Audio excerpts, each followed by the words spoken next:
Me piden que explique por qué temo las corrientes de aire frío, por qué tirito más que otros al entrar en una habitación fría, y parece como si sintiera náuseas y repulsión cuando el fresco viento de anochecer empieza a deslizarse por entre la calurosa atmósfera de un apacible día otoñal. Según algunos, reacciono frente al frío como otros lo hacen frente a los malos olores, impresión esta que no negaré. Lo que haré es referir el caso más espeluznante que me ha sucedido, para que ustedes juzguen en consecuencia si constituye o no una razonada explicación de esta peculiaridad mía. Es una equivocación creer que el horror se asocia inextricablemente con la oscuridad, el silencio y la soledad. Yo me di de bruces con él en plena tarde, en pleno ajetreo de la gran urbe y en medio del bullicio propio de una destartalada y modesta pensión, en compañía de una prosaica patrona y dos fornidos hombres. En la primavera de 1923 había conseguido un trabajo bastante monótono y mal remunerado en una revista de la ciudad de Nueva York, y viéndome imposibilitado de pagar un sustancioso alquiler, empecé a mudarme de una pensión barata a otra en busca de una habitación que reuniera las cualidades de una cierta limpieza, un mobiliario que pudiera pasar y un precio lo más razonable posible. Pronto comprobé que no quedaba más remedio que elegir entre soluciones malas, pero tras algún tiempo recalé en una casa situada en la calle 14 Oeste, que me desagradó bastante menos que las otras en que me había alojado hasta entonces.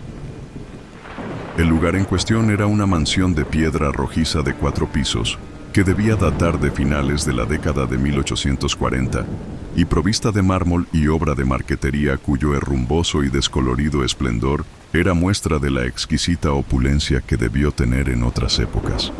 En las habitaciones, amplias y de techo alto, empapeladas con el peor gusto y ridículamente adornadas con artesonado de escayola, había un persistente olor a humedad y a dudosa cocina.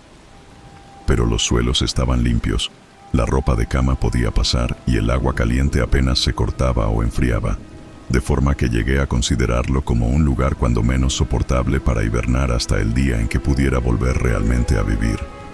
La patrona, una desaliñada y casi barbuda mujer española apellidada Herrero, no me importunaba con habladurías, ni se quejaba cuando dejaba encendida la luz hasta altas horas en el vestíbulo de mi tercer piso, y mis compañeros de pensión eran tan pacíficos y poco comunicativos como desearía, tipos toscos, españoles en su mayoría, apenas con el menor grado de educación. Solo el estrépito de los coches que circulaban por la calle constituía una auténtica molestia. Llevaría allí unas 3 semanas cuando se produjo el primer extraño incidente. Una noche, a eso de las 8, oí como si cayeran gotas en el suelo, y de repente advertí que llevaba un rato respirando el acre olor característico del amoníaco. Tras echar una mirada a mi alrededor, vi que el techo estaba húmedo y goteaba. La humedad procedía, al parecer, de un ángulo de la fachada que daba a la calle. Deseoso de cortarla en su origen, me dirigí apresuradamente a la planta baja para decírselo a la patrona, quien me aseguró que el problema se solucionaría de inmediato. El doctor Muñoz, dijo en voz alta mientras corría escaleras arriba delante de mí, ha debido derramar algún producto químico. Está demasiado enfermo para cuidar de sí mismo cada día que pasa, está más enfermo, pero no quiere que nadie le atienda. Tiene una enfermedad muy extraña. Todo el día se lo pasa tomando baños de un olor la mar de raro y no puede excitarse ni acalorarse. Él mismo se hace la limpieza. Su pequeña habitación está llena de botellas y de máquinas y no ejerce de médico. Pero en otros tiempos fue famoso. Mi padre oyó hablar de él en Barcelona y no hace mucho le curó al fontanero un brazo que se había herido en un accidente. Jamás sale. Todo lo más se le ve de vez en cuando en la terraza, y mi hijo Esteban le lleva a la habitación la comida, la ropa limpia, las medicinas y los preparados químicos. Dios mío, hay que ver la sal de amoníaco que gasta ese hombre para estar siempre fresco. Mrs. Herrero desapareció por el hueco de la escalera en dirección al 4º piso, y yo volví a mi habitación. El amoníaco dejó de gotear, y mientras recogía el que se había vertido y abría la ventana para que entrase aire, oí arriba los macilentos pasos de la patrona. Nunca había oído hablar al doctor Muñoz, a excepción de ciertos sonidos que parecían más bien propios de un motor de gasolina. Su andar era calmo y apenas perceptible. Por unos instantes me inquirí qué extraña dolencia podía tener aquel hombre, y si su obstinada negativa a cualquier auxilio proveniente del exterior no sería sino el resultado de una extravagancia sin fundamento aparente. Ay, se me ocurrió pensar, un tremendo patos en el estado de aquellas personas que en algún momento de su vida han ocupado una posición alta y posteriormente la han perdido. Tal vez no hubiera nunca conocido al doctor Muñoz, de no haber sido por el ataque al corazón que de repente sufrí una mañana mientras escribía en mi habitación. Los médicos me habían advertido del peligro que corría si me sobrevenían tales accesos, y sabía que no había tiempo que perder. Así pues, recordando lo que la patrona había dicho acerca de los cuidados prestados por aquel enfermo al obrero herido, me arrastré como pude hasta el piso superior y llamé débilmente a la puerta justo encima de la mía. Mis golpes fueron contestados en buen inglés por una extraña voz, situada a cierta distancia a la derecha de la puerta, que preguntó cuál era mi nombre y el objeto de mi visita. Aclarados ambos puntos, se abrió la puerta contigua a la que yo había llamado. Un soplo de aire frío salió a recibirme a manera de saludo, y aunque era uno de esos días calurosos de finales de junio, me puse a tiritar al traspasar el umbral de una amplia estancia, cuya elegante y suntuosa decoración me sorprendió en tan destartalado y mugriento nido.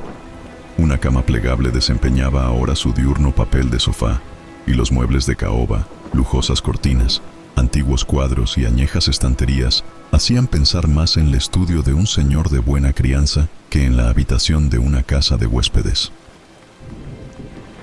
Pude ver que el vestíbulo que había encima del mío, la pequeña habitación llena de botellas y máquinas a la que se había referido Mrs. Herrero, no era sino el laboratorio del doctor, y que la principal habitación era la espaciosa pieza contigua a este, cuyos confortables nichos y amplio cuarto de baño le permitían ocultar todos los aparadores y engorrosos ingenios utilitarios. El doctor Muñoz, no cabía duda, era todo un caballero culto y refinado. La figura que tenía ante mí era de estatura baja pero extraordinariamente bien proporcionada, y llevaba un traje un tanto formal de excelente corte, una cara de nobles facciones, de expresión firme aunque no arrogante, adornada por una recortada barba de color gris metálico y unos anticuados quevedos que protegían unos oscuros y grandes ojos coronando una nariz aguileña, conferían un toque moruno a una fisonomía por lo demás predominante celtibérica. El abundante y bien cortado pelo, que era prueba de puntuales visitas al barbero, estaba partido con gracia por una raya encima de su respetable frente. Su aspecto general sugería una inteligencia fuera de lo corriente y una crianza y educación excelente.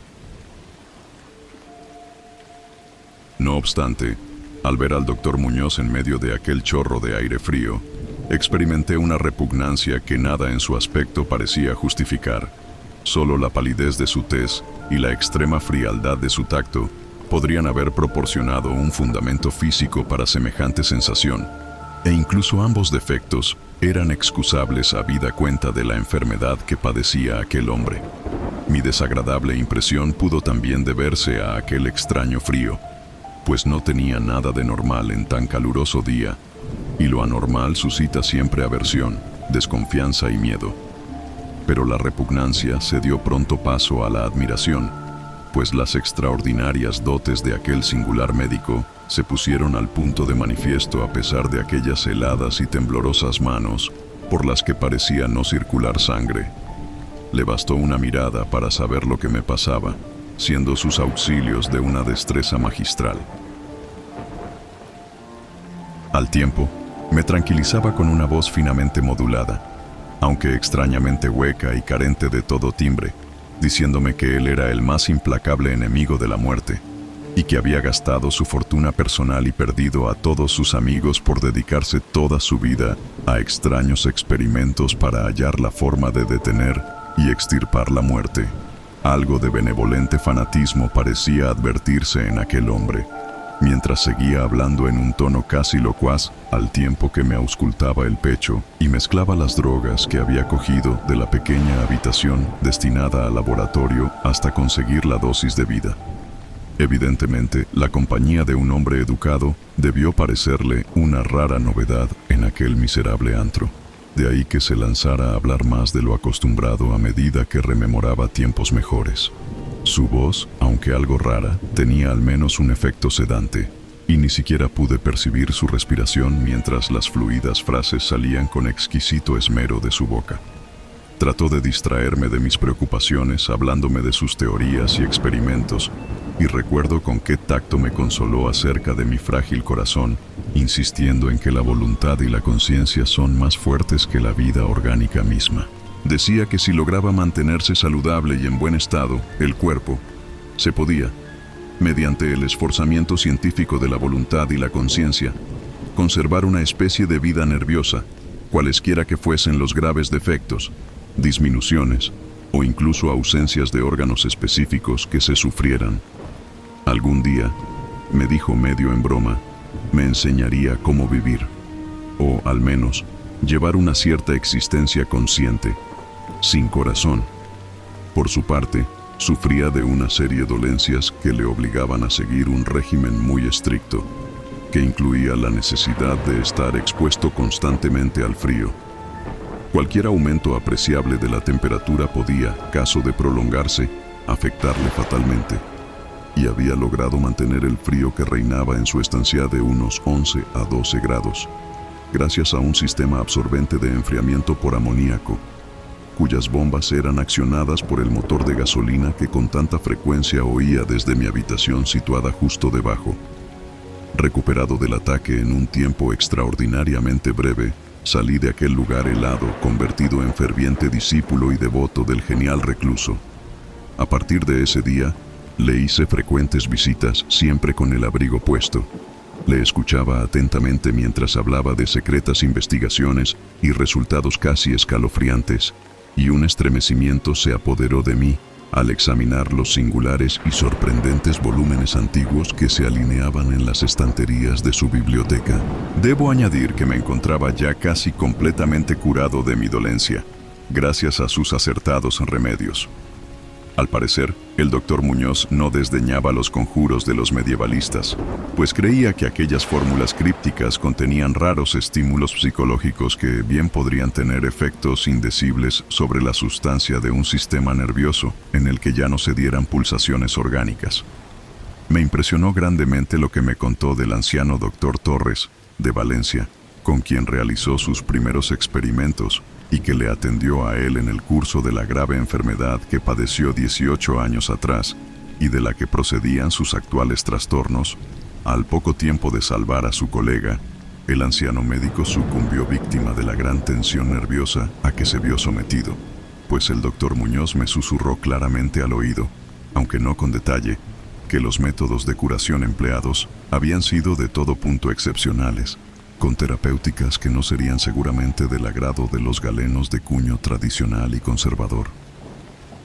A medida que transcurrían las semanas, observé con dolor que el aspecto físico de mi amigo iba desmejorándose, lenta pero irreversiblemente, tal como me había dicho Mrs. Herrero.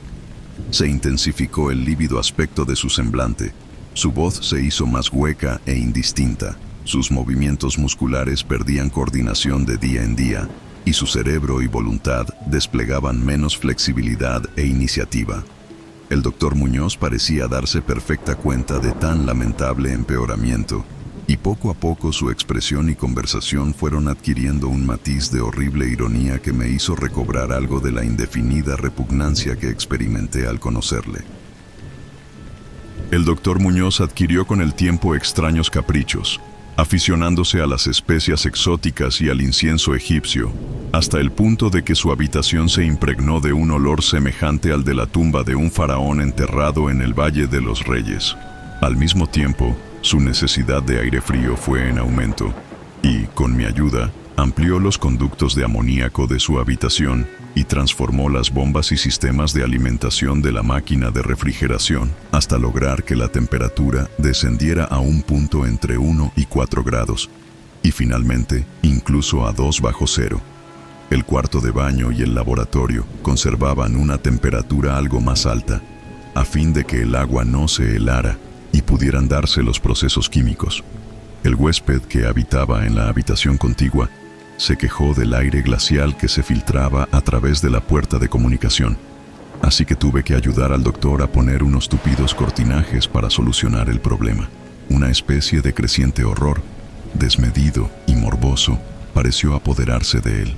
No cesaba de hablar de la muerte, pero estallaba en sordas risas cuando, en el curso de la conversación, se aludía con suma delicadeza a cosas como los preparativos para el entierro o los funerales. Con el tiempo, el doctor acabó convirtiéndose en una desconcertante y hasta desagradable compañía.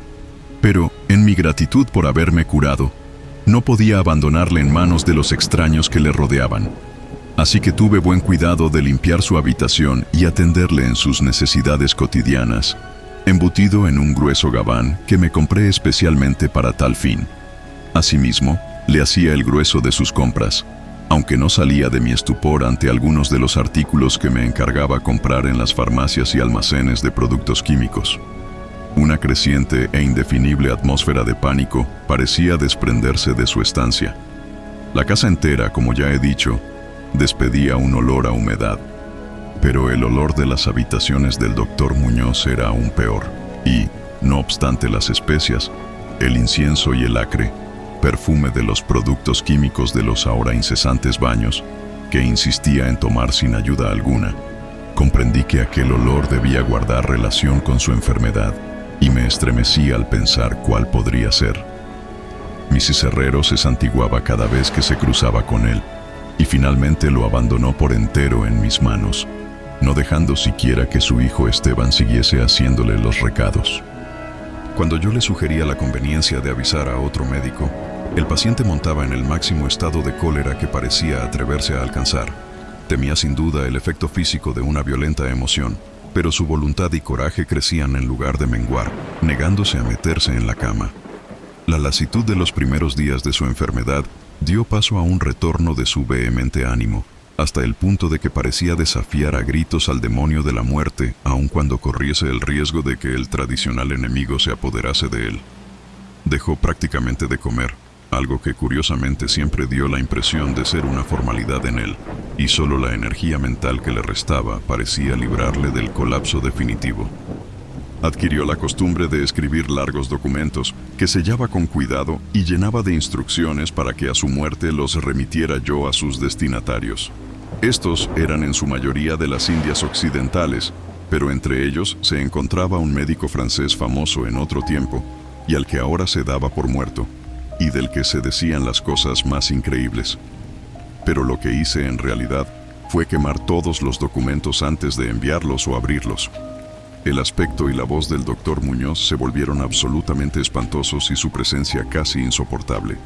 Un día de septiembre, una inesperada mirada suscitó una crisis epiléptica en un hombre que había venido a reparar la lámpara eléctrica de su mesa de trabajo, ataque del que se recuperó gracias a las indicaciones del doctor mientras se mantenía lejos de su vista. Aquel hombre, harto sorprendentemente, había vivido los horrores de la Gran Guerra sin sufrir tamaña sensación de terror. Un día, a mediados de octubre, sobrevino el horror de los horrores de forma pasmosamente repentina. Una noche, a eso de las 11, se rompió la bomba de la máquina de refrigeración, por lo que pasadas 3 horas resultó imposible mantener el proceso de enfriamiento del amoníaco. El doctor Muñoz me avisó dando golpes en el suelo, y yo hice lo imposible por reparar la avería, mientras mi vecino no cesaba de lanzar imprecaciones en una voz tan exánime y espeluznantemente hueca que excede toda posible descripción. Mis esfuerzos de aficionado, empero, resultaron inútiles, y cuando al cabo de un rato me presenté con un mecánico de un garaje nocturno cercano, comprobamos que nada podía hacerse hasta la mañana siguiente, pues hacía falta un nuevo pistón. La rabia y el pánico del moribundo ermitaño adquirieron proporciones grotescas, dando la impresión de que fuera a quebrarse lo que quedaba de su debilitado físico, hasta que en un momento dado un espasmo le obligó a llevarse las manos a los ojos y precipitarse hacia el cuarto de baño. Salió de allí a tientas con el rostro fuertemente vendado y ya no volví a ver sus ojos. El frío reinante en la estancia empezó a disminuir de forma harto apreciable, y a eso de las 5 de la mañana el doctor se retiró al cuarto de baño. Al tiempo que me encargaba le procurase todo el hielo que pudiera conseguir en las tiendas y cafeterías abiertas durante la noche. Cada vez que regresaba da alguna de mis desalentadoras correrías y dejaba el botín delante de la puerta cerrada del baño. Podía oír un incansable chapoteo dentro y una voz ronca que gritaba: «Más, más». Finalmente, amaneció un caluroso día y las tiendas fueron abriendo una tras otra. Le pedí a Esteban que me ayudara en la búsqueda del hielo mientras yo me encargaba de conseguir el pistón. Pero, siguiendo las órdenes de su madre, el muchacho se negó en redondo. En última instancia, contraté los servicios de un haragán de aspecto zarrapastroso, a quien encontré en la esquina de la 8ª Avenida, a fin de que le subiera al paciente hielo de una pequeña tienda en que le presenté, mientras yo me entregaba con la mayor diligencia a la tarea de encontrar un pistón para la bomba y conseguir los servicios de unos obreros competentes que lo instalaran. La tarea parecía interminable, y casi llegué a montar tan en cólera como mi ermitaño vecino al ver cómo transcurrían las horas yendo de acá para allá sin aliento y sin ingerir alimento alguno, tras mucho telefonear en vano e ir de un lado a otro en metro y automóvil. Serían las 12 cuando muy lejos del centro encontré un almacén de repuestos donde tenían lo que buscaba, y aproximadamente hora y media después llegaba a la pensión con el instrumental necesario y 2 fornidos y avesados mecánicos. Había hecho todo lo que estaba en mi mano y solo me quedaba esperar que llegase a tiempo. Sin embargo, un indecible terror me había precedido. La casa estaba totalmente alborotada, y por encima del incesante parloteo de las atemorizadas voces, pude oír a un hombre que rezaba con profunda voz debajo. Algo diabólico flotaba en el ambiente, y los huéspedes pasaban las cuentas de sus rosarios al llegar hasta ellos el olor que salía por debajo de la atrancada puerta del doctor. Al parecer, el tipo que había contratado salió precipitadamente dando histéricos alaridos al poco de regresar de su segundo viaje en busca de hielo. Quizás se debiera todo a un exceso de curiosidad. En la precipitada huida no pudo, desde luego, cerrar la puerta tras de sí, pero lo cierto es que estaba cerrada y, a lo que parecía, desde el interior. Dentro no se oía el menor ruido, salvo un indefinible goteo lento y espeso.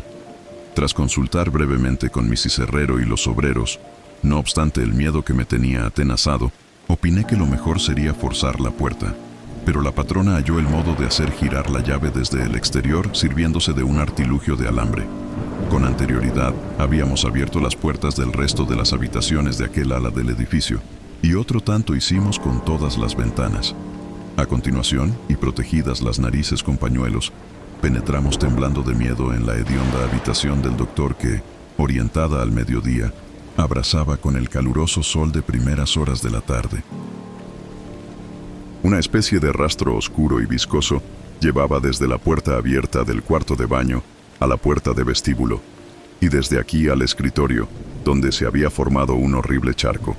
Encima de la mesa había un trozo de papel, garrapateado a lápiz por una repulsiva y ciega mano, terriblemente manchado, también al parecer por las mismas garras que trazaron apresuradamente las últimas palabras. El rastro llevaba hasta el sofá, en donde finalizaba inexplicablemente. Lo que había o hubo en el sofá es algo que no puedo ni me atrevo a decir aquí, pero esto es lo que, en medio de un estremecimiento general, descifré del pringoso y embadurnado papel, antes de sacar una cerilla y prenderla a fuego hasta quedar solo una pavesa.